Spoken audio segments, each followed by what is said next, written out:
Olá, queridos internautas, sejam muito bem-vindos ao canal Centro Espírita Jesus de Nazaré.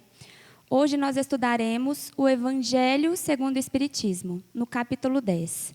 Bem-aventurados aqueles que são misericordiosos, no item 17, a indulgência. Sede indulgentes para com as faltas de outrem, quaisquer que sejam. Não julgueis com severidade, senão vossas próprias ações. O Senhor usará de indulgência para convosco, como dela haveis usado para com os outros. Sustentai os fortes, encorajai-os à perseverança, fortificai os fracos, em lhe mostrando a bondade de Deus, que considera o menor arrependimento. Mostrai a todos o anjo do arrependimento, estendendo sua asa branca sobre as faltas dos homens, e velando-as, assim, aos olhos daquele que não pode ver o que é imperfeito. Compreendei, todos, a misericórdia infinita de vosso Pai, e não ouvideis jamais de lhe dizer, por vossos pensamentos e, sobretudo, por vossos atos. Perdoai nossas ofensas, como perdoamos aqueles que nos ofenderam. Compreendei bem o valor destas sublimes palavras.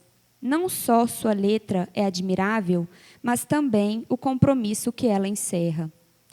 Que pedis ao Senhor em lhe solicitando o vosso perdão? Apenas o esquecimento de vossas ofensas? Esquecimento que vos deixa no nada. Porque se Deus contenta em esquecer vossas faltas, Ele não pune, mas tampouco não recompensa. A recompensa não pode ser a paga do bem que não se fez, e ainda menos do mal que se fez, fosse esse mal esquecido. Em lhe pedindo perdão de vossas transgressões, vós lhe pedis o favor de suas graças, para nelas não mais cairdes. A força necessária para entrar num novo caminho, caminho de submissão e de amor, no qual podereis somar a reparação ao arrependimento. Quando perdoardes aos vossos irmãos, não vos contenteis em estender o véu do esquecimento sobre suas faltas. Esse véu, frequentemente, é bem transparente aos vossos olhos. Levai-lhes o amor ao mesmo tempo que o perdão.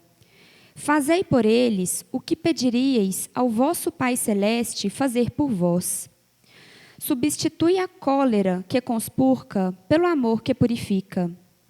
Pregai pelo exemplo essa caridade ativa, infatigável, que Jesus vos ensinou. Pregai como Ele próprio o fez enquanto viveu sobre a terra, visível aos olhos do corpo. E como a prega ainda, sem cessar, desde que não é mais visível, senão aos olhos do Espírito. Segue este divino exemplo, marchai sobre seus passos. Eles vos conduzirão ao lugar de refúgio, onde encontrareis o repouso depois da luta. Como ele, carregai todos a vossa cruz e escalai penosamente, mas corajosamente vosso Calvário. No cume está a glorificação. João, bispo de Bordeaux, 1862. Para nos auxiliar no estudo desta noite, nós contamos com a ajuda dos nossos amigos e facilitadores, Kelly Nascimento e Luciano Coimbra. Um ótimo estudo para todos. Uma boa noite a todos. Mais uma vez é uma alegria para a gente estar aqui nessa casa de luz para contribuir com os estudos.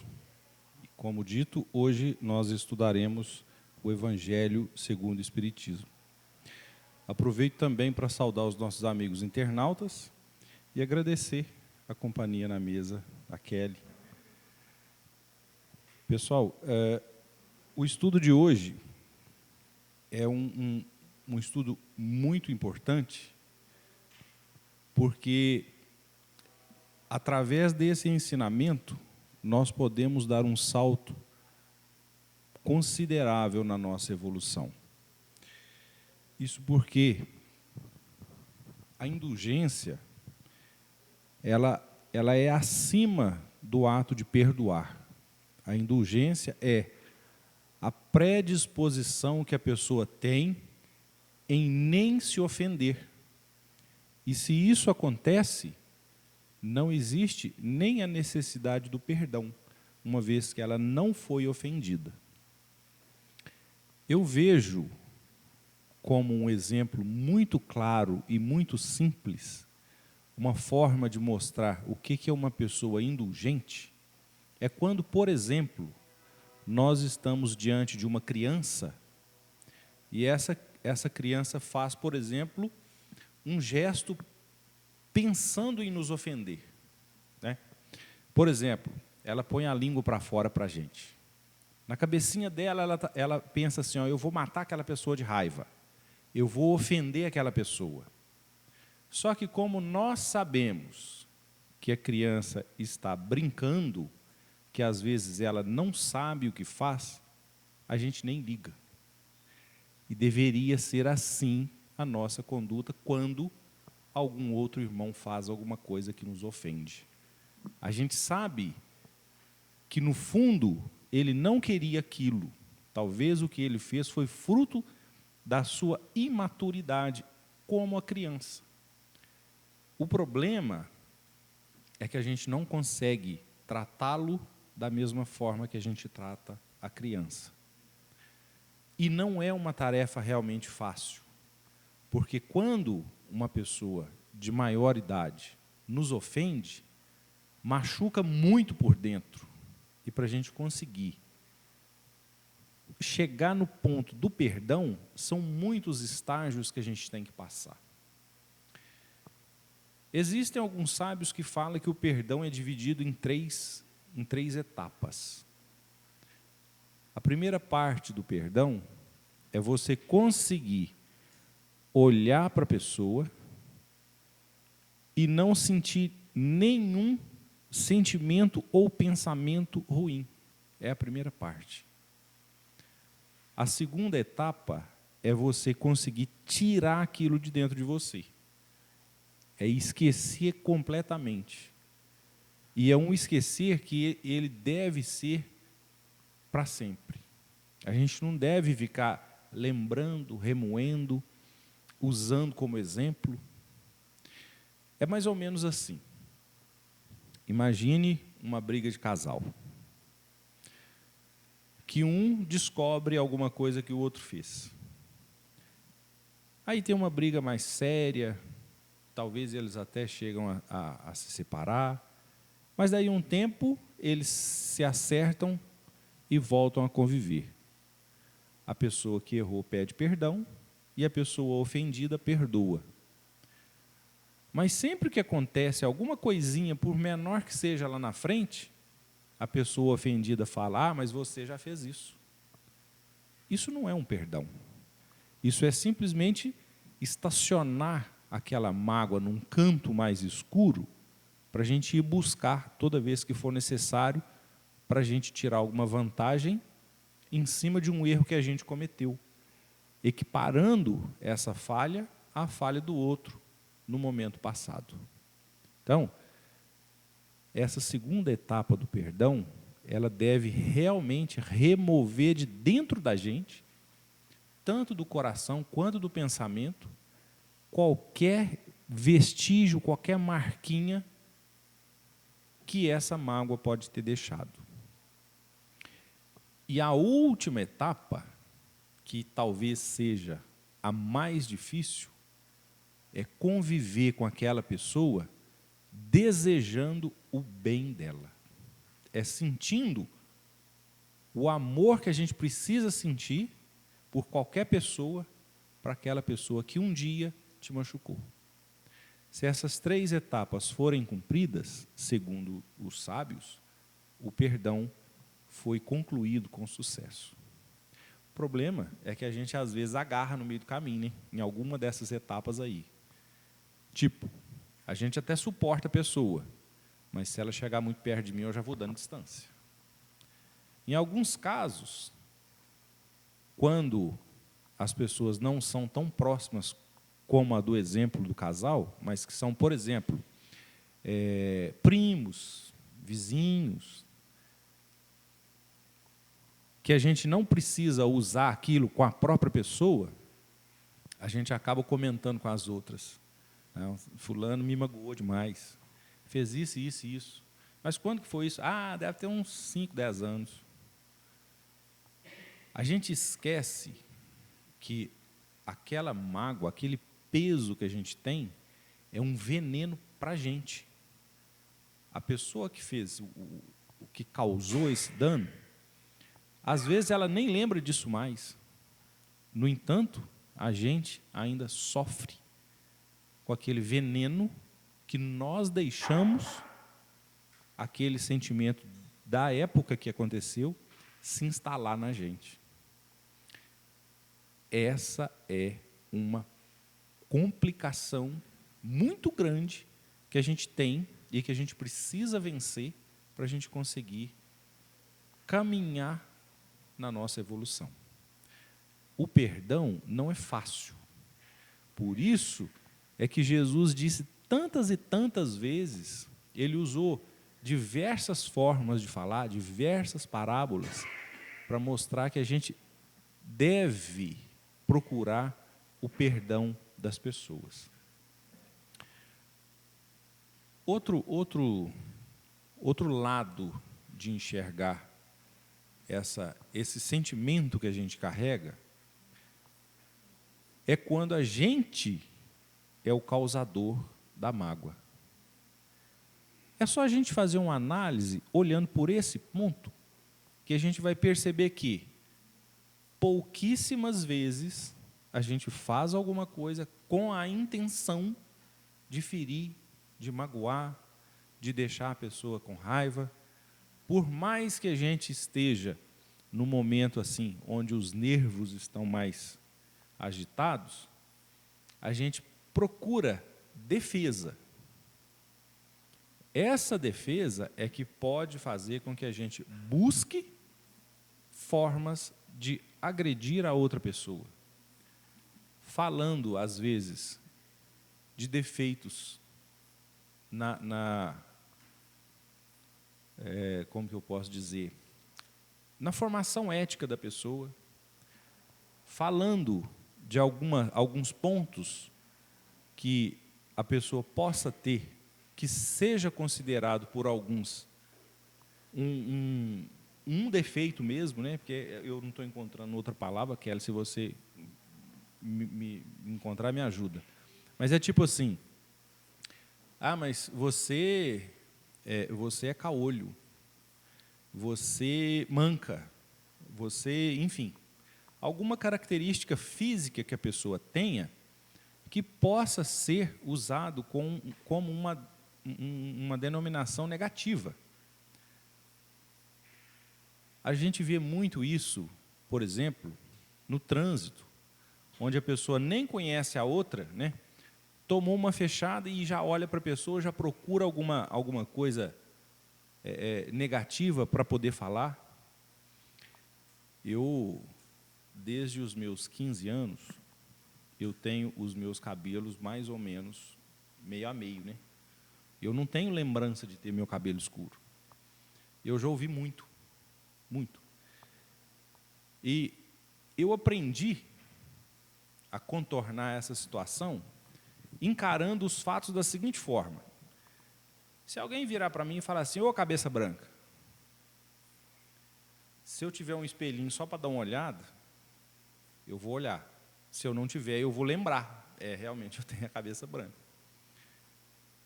Se eu achar ruim com a pessoa, é como se eu estivesse querendo desmentir o fato que eu tenho a cabeça branca. Só que eu tenho, então a pessoa falou a verdade. Eu vou rebater uma verdade? Não. Isso não me incomoda. O que acaba acontecendo? Eu desarmo a pessoa. Só que, para a gente aprender isso, eu não foi de cara, né? Não foi a primeira pessoa que falou isso, que eu só fiz o sinal de joinha. Eu já me magoei muitas vezes, porque Na minha adolescência, todos os meus amigos tinham a cabeça preta, né, o cabelo preto. Só eu tinha o cabelo grisalho. E as pessoas achavam que a minha idade era bem mais avançada do que era na época. Eu já ouvi muito. Na época não existia o termo bullying, né? Eu já sofri bullying, muito. Hoje, eles arrumaram esse termo para ficar mais chique, né? Que as pessoas atentam contra a integridade da outra pessoa, seja psicológica, seja moral, seja social, seja física, né? E, na maioria das vezes, a gente está procurando uma defesa. Não é que eu quero que a pessoa tenha um prejuízo, ou que eu quero que a pessoa sofra algum mal. O impulso daquele momento faz eu ter essa reação. Controlar essa reação também não é fácil. É por isso que a gente deve manter a vibração alta. Quando a gente mantém a vibração alta, todas essas ofensas que chegam para a gente, elas chegam mais leve.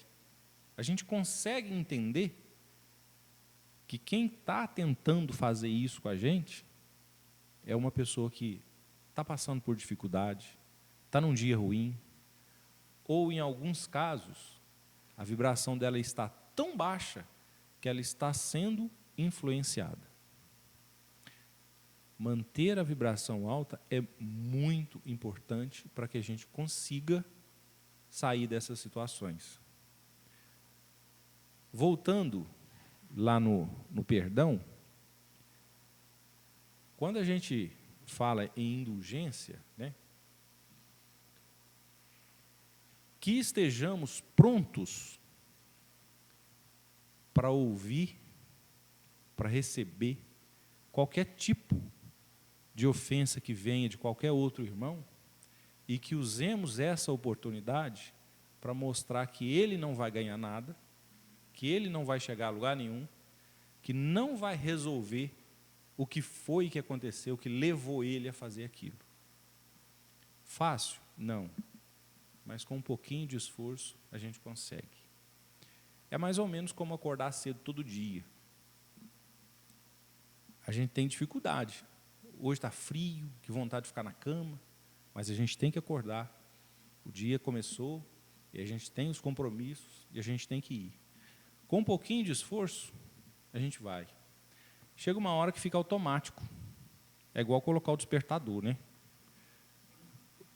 Quando a gente vira rotina, quando não é mais a mesma coisa, os primeiros dias a gente depende do despertador. Daí um tempo você já acorda alguns minutos antes do despertador. Não sei se já aconteceu isso com vocês, mas é assim, porque a gente vai se habituando na medida que a gente vai fazendo repetidamente as mesmas coisas. Então, por isso que é possível a gente aprender, inclusive, a amar as pessoas. Basta que a gente comece.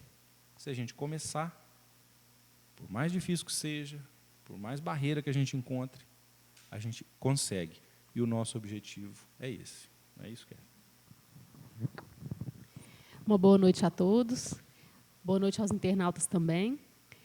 É verdade, né, Luciano? Essa leitura, ela é muito grandiosa, assim. Por trás, né, dessas palavras aqui, a gente poderia falar por muito tempo. Essa questão do perdão, principalmente, né, que a leitura frisa mais, a questão do perdão. E ele começa também falando um pouco aqui um pouco da lei da ação e reação, né? Que ele fala aqui, ó, que vai depender das suas atitudes, né? Para você receber. Aqui, ó, ele fala assim: sede indulgentes para com as faltas de outrem, quaisquer que sejam, não julgueis com severidade, senão as vossas próprias ações. E o Senhor usará de indulgência para convosco, como dela usastes para com os outros. Então, a gente faz justamente o contrário, né? A gente usa de severidade com o outro e a gente usa de indulgência, até mesmo uma indulgência, às vezes, mascarada, né? Que a gente esconde os nossos defeitos, as nossas pendências, e a gente enxerga claramente a do outro. E essa questão do perdão que ele fala, né, é muito interessante a gente estudar sobre o perdão, porque, às vezes, a gente entende muito errado do que seja o perdão. Perdoar é fácil? Não. O Luciano mesmo já falou, né? São etapas que a gente tem que ir passando e progredindo para a gente conseguir o verdadeiro perdão. Mas tem uma parte aqui também, não é essa aqui não, do Evangelho, que fala sobre o amar os inimigos, né? O perdoar, o amar os inimigos.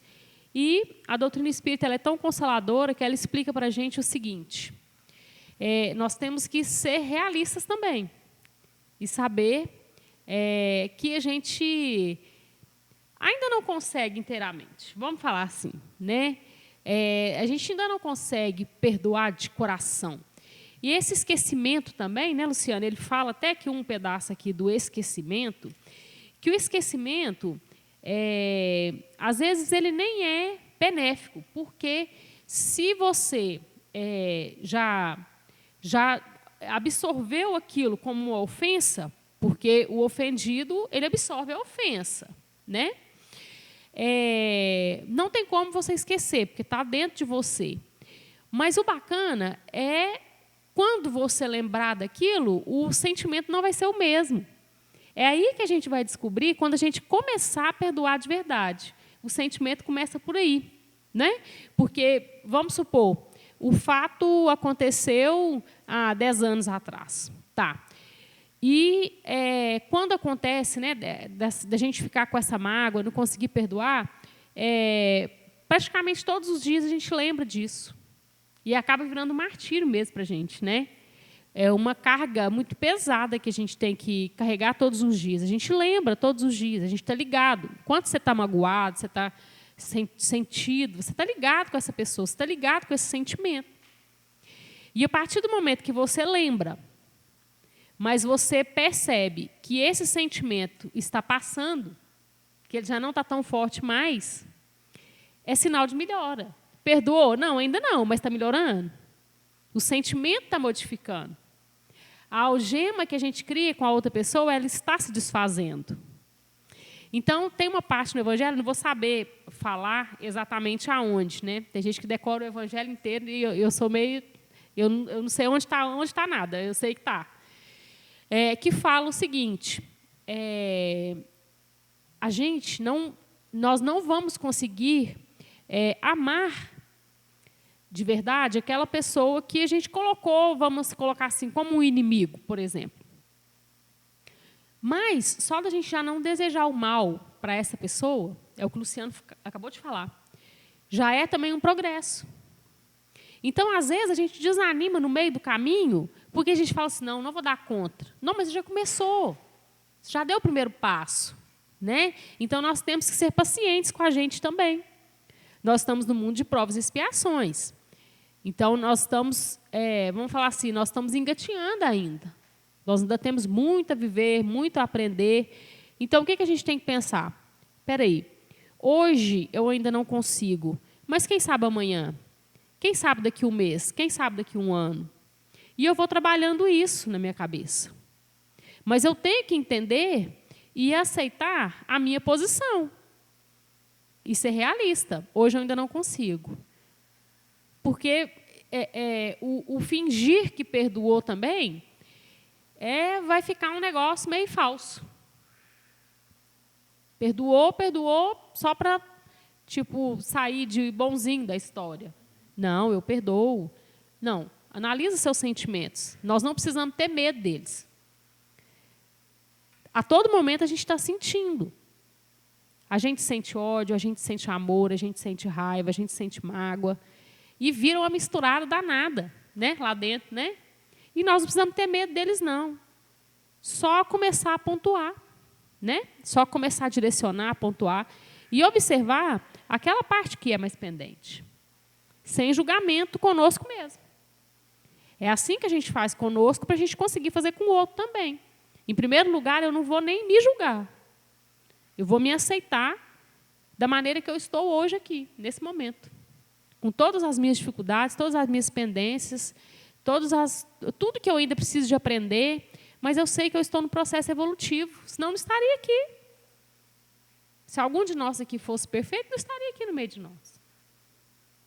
Nós estamos aqui porque a gente ainda precisa evoluir, a gente ainda precisa crescer muito ainda. Então, e ele fala o seguinte, ele fala dessa questão, né, que, da gente pedir, eu achei muito bacana isso daqui, como se fosse um diálogo mesmo, né? A gente pedir a Deus o perdão para nós, né? Lógico, né? Mas daí ele fala o seguinte, aqui, ele fala do esquecimento, quer ver? Que pedes ao Senhor em lhe solicitando para vós o seu perdão? Apenas o esquecimento de vossas ofensas? Esquecimento que vos deixa no nada. Porque se Deus se contenta em esquecer as vossas faltas, Ele não pune, mas tampouco não recompensa. A recompensa não pode ser a paga do bem que não se fez e ainda menos do mal que se fez, fosse esse mal esquecido. Então, o que ele está explicando aqui, né, Luciano? Ele está falando o seguinte, imagine nós, né, pedindo perdão a Ele, pedindo perdão ao nosso Pai, né? Ele que sempre nos perdoa, né, gente? Ele já está numa fase que ele já está aqui na parte da indulgência que não se sente ofendido. Nós somos filhos. E é como se, o exemplo, para ficar mais fácil, é como se nós com os nossos filhos pequenos, como você explicou, né? Você não vai ficar com raiva da criança porque ela colocou língua para você. Você sabe que ela está no processo de crescimento. Para ela, é uma coisa que não é, né? Não é natural. Então, a gente olha e fala, não pode fazer isso, mas se bobear, a gente ri, que a gente acha até engraçadinho, né? A gente acaba até rindo. Então, ele nos vê dessa forma também. Como se a gente estivesse engateando mesmo ainda, para aprender as coisas. Então, ele olha e fala, nossa, ainda vai ter que caminhar muito ainda. Mas nada de ofensa, porque não se sente ofendido. Mas, para nós, a importância de pedir o perdão é para nós, né, Luciano? A importância de pedir o perdão é para a nossa própria consciência. Ele já perdoou, mas é para a nossa própria consciência. Mas daí, que a gente pensa em relação a esse perdão? Então, se eu for pedir perdão, é porque eu fiz alguma coisa errada. Eu pequei, vamos falar assim, eu pequei, fiz alguma coisa errada, então eu vou pedir perdão. Tá. Aí você vai pedir perdão, pai, me perdoa e tudo, e vamos esquecer essa parte. Então, ele fala aqui que o interessante não é o esquecer, e sim trabalhar naquilo que você fez, que você viu que não foi bacana.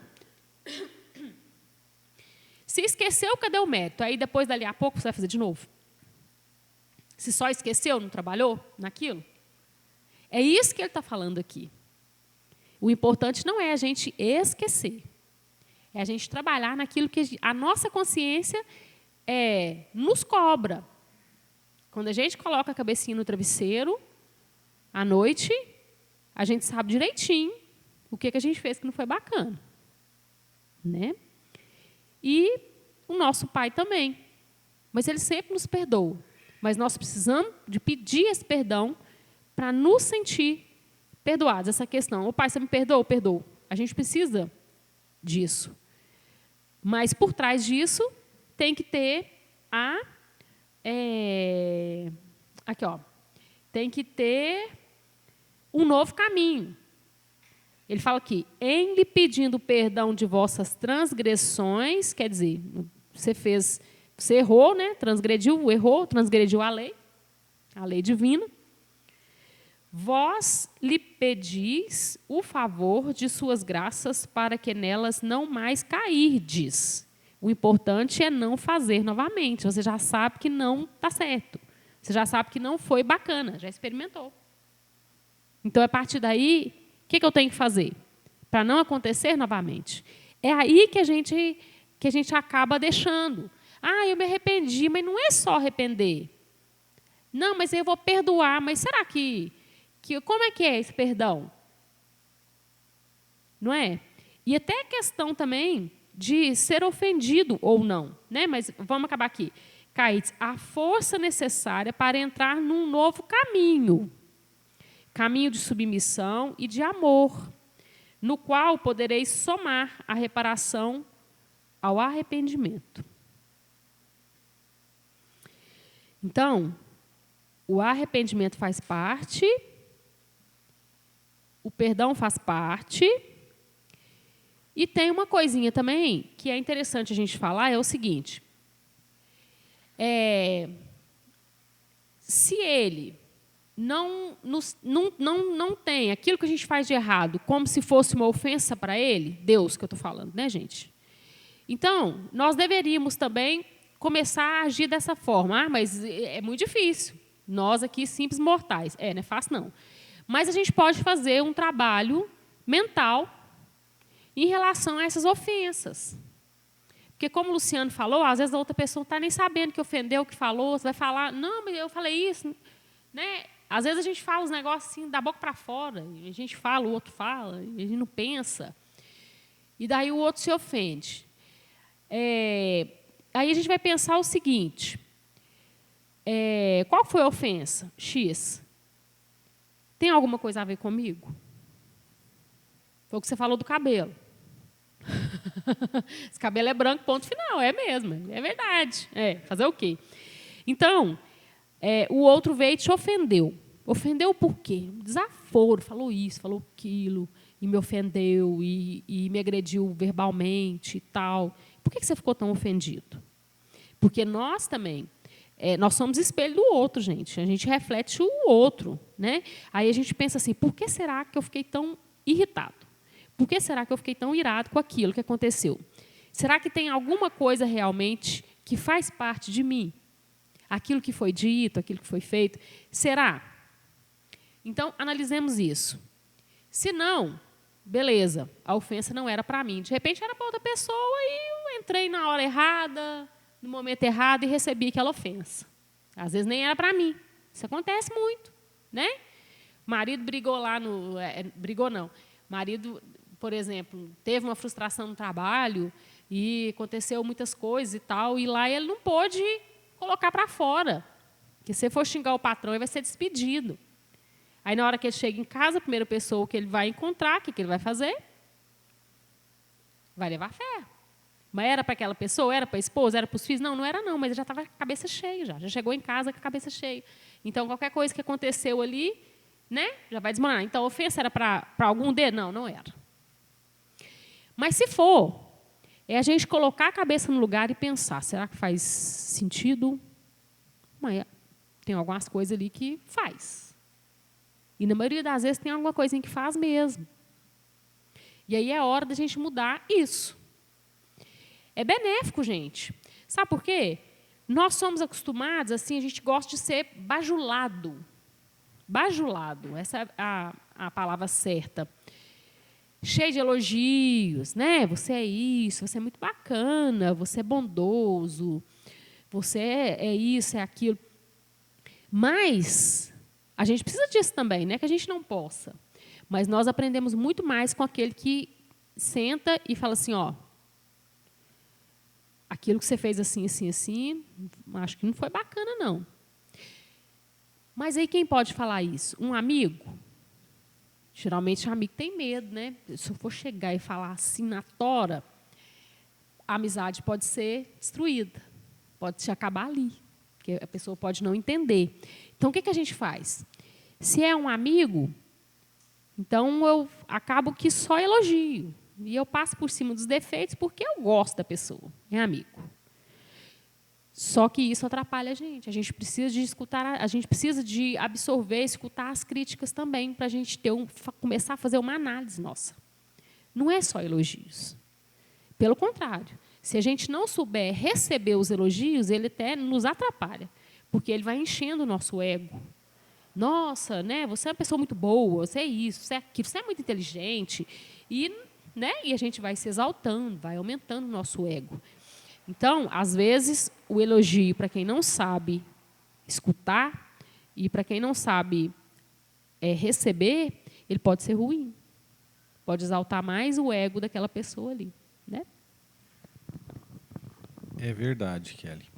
Inclusive, você estava comentando aí a respeito do arrependimento e me fez lembrar de algumas situações, porque às vezes a gente coloca o arrependimento como uma coisa negativa, mas o arrependimento ele deve ser bem-vindo e ele deve ser bem aceito.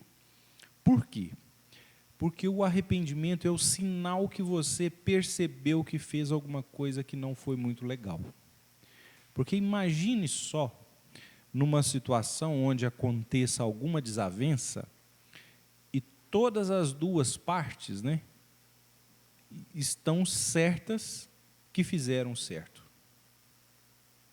Vão sair todas duas magoadas, achando que o erro foi da outra pessoa, e vice-versa, e não vão ter nenhuma condição de fazer uma reparação daquilo ali que aconteceu. Por quê? A pessoa ofendida sempre acha que o erro foi da outra, e nessa situação, como as duas pensam da mesma forma, acabam se distanciando. Quando acontece o arrependimento, é aquele alarmezinho que toca e fala assim, olha, você fez alguma coisa de errado. É mais ou menos como um espinho no pé. Ele precisa incomodar para a gente ter a ação de ir lá e tirar. Porque se fosse uma coisa confortável, a gente não ia dar atenção. Não é? Então, o arrependimento ele tem que incomodar para que esse sentimento nos tire daquele ponto ali, daquele conforto, e nos movimente até a gente fazer alguma coisa, que seja pedir perdão, que seja procurar alguma forma de reparar aquele erro, né? Então, o arrependimento, ele é super importante no processo da busca do perdão. Porque a gente, quando é ofendido, parece que é mais fácil cruzar os braços e esperar a pessoa perdoar, buscar o perdão, né? Não, eu perdoo, mas ela tem que pedir. Mais uma situação que às vezes a pessoa está sem saber o que aconteceu e o veneno está comigo também. Uma outra situação que eu lembrei quando você relembrou o fato dos meus cabelos, é assim, nem sempre a gente se ofende quando falam só da gente. Se falar da mãe da gente, a gente fica nervoso também, né? E só para a gente traçar um paralelo com essa história, seria mais ou menos assim. Falaram alguma coisa da sua mãe, aí você na sua cabeça vai pensar assim, minha mãe é aquilo que ele está falando? Não. Então, existe a necessidade de provar para ele? Não. Quem está errado é ele. Deixa ele ficar equivocado para lá, não perca seu tempo com isso. Se o que ele estiver falando for verdade, você vai tentar mudar a verdade? Não. Então, se a gente perceber que em qualquer situação, se a gente não quiser o lixo que aquela pessoa está tentando depositar na gente, a gente vai ficar limpinho, tudo resolvido. Deixe a outra pessoa com o lixo que ela está carregando, porque ela precisa de uma faxina interna. E essa faxina interna, como a Kelly bem disse, é reparando os seus erros. Vai chegar uma hora que ela vai perceber que carregar aquilo é um fardo e não vale a pena. E ela vai parar de tentar fazer isso e ser um pouco mais serena. Nem que leve um tempo. E é exatamente esse tempo que a gente tem e que a gente usa durante aí as nossas reencarnações. O nosso tempo venceu, né? O nosso estudo vai se encerrar. eu gostaria, antes de passar a palavra para a Kelly, para fazer as considerações finais dela, desejar uma boa noite a todos, uma boa noite aos nossos queridos internautas, e que fiquemos todos com a companhia de Deus e de Jesus. Muito obrigado a todos. Eu só, agora no finalzinho, né, só queria ressaltar um itemzinho importante. Ao invés da gente julgar, né, Luciano, é a gente lembrar o seguinte: nós estamos aqui no processo de evolução e nós temos a nossa bagagem espiritual. E nós estamos aqui para acrescentar essa bagagem espiritual, para sairmos melhores do que chegamos. E isso vai independer do que o outro esteja fazendo. É isso que nós temos que entender. Porque, às vezes, a gente pensa que o outro que está nos atrapalhando. Né? Na hora da ofensa, ou na hora, às vezes, até da briga, das exaltações que a gente tem, né, do nervosismo, a gente acaba voltando e falando igual criança. Né? Foi ele que começou. Foi ele que me agrediu primeiro. Aí eu vou e agrido também, já é aquele instinto que a gente tem. Né? O outro agride, ofende, eu já logo, de cara, eu já agrido também. Mas vamos parar para pensar. Cada um está construindo o seu processo evolutivo aqui. E eu tenho que me preocupar com o meu. Se o outro ainda não entendeu, se o outro, às vezes, nem quer ainda me perdoar, o problema é dele. Ele vai ter que se dar conta com isso mais tarde. Se eu já perdoei, né, se a mágoa, o ressentimento já não faz parte de mim, ótimo, comemore. Mas o outro é o outro. Ele tem o livre-arbítrio dele. Então, às vezes, a gente vê muitas pessoas assim, muitas pessoas não, nós, né, nos incluímos. Às vezes, a gente quer mudar o outro. A gente não é possível, gente, que fulano continue desse jeito. Tem que mudar. Tem que enxergar. Ele vai enxergar e ele vai mudar quando ele quiser. E quando chegar a hora dele entender. Então, eu posso fazer alguma coisa para ajudar? Posso. Eu posso tentar fazer alguma coisa para a melhora do outro. Lógico, é nosso dever, se a gente acha que a gente pode e que a gente tem essa capacidade de ajudar já. Mas, se não, preocupemos conosco. Processo evolutivo nosso. O outro, infelizmente, se não chegou a hora dele ainda, se ele ainda não enxergou, uma hora ele vai entender e uma hora ele vai enxergar. Então, caminhemos, gente. Vamos tentar fazer como Jesus veio e fez e nos ensinou. Ele veio, o tempo dele era curto, ele passou o que ele tinha que passar, ele conseguiu passar a missão dele, deixar a missão dele aqui para a gente, não ser perdida, mas através daqueles poucos, não vou falar poucos não, foram muitos que seguiram, mas muitos também não quis e ficou para trás. Só seguiu quem quis, só foi curado quem estava pronto para ser curado naquela hora, né, das doenças mesmo do corpo. Então, é isso que nós temos que fazer. Nós temos que ir adiante. O tempo não volta. Né? A vida da gente é como se fosse uma roda gigante. E a gente vai para frente, e é para frente. E aquele que quer ser ajudado, a gente ajuda. Aquele que não, a gente respeita o tempo. Nós temos que aprender a fazer isso. Respeitar o tempo de cada um. Cada um é cada um. E cada um está no estágio evolutivo, apesar de estarmos todos aqui no planeta Terra, em prova provando e espiando. Mas cada um num estágiozinho diferente. Nós temos que entender isso. Né? Então, com essa leitura, né, com esse estudo, a gente encerra essa nossa conversa de hoje. Eu agradeço ao Luciano, agradeço à casa, agradeço a todos que estão envolvidos, né, em todos os processos voluntários da casa, e que vocês possam aproveitar, tirar muito proveito dessas palestras. No momento, é o que a gente ainda está tendo, né, para aproveitar. Então, aproveite, gente, deixe as perguntas e vamos nos consolar. É hora da gente consolar e ser consolado. Né? Esse é o momento. Vamos consolar. E, quando precisarmos, vamos pedir colo. Vamos pedir. A espiritualidade é imensa, ela nunca nos abandona, nunca. Nós temos que ter essa fé, ter essa esperança. Muito obrigada a todos.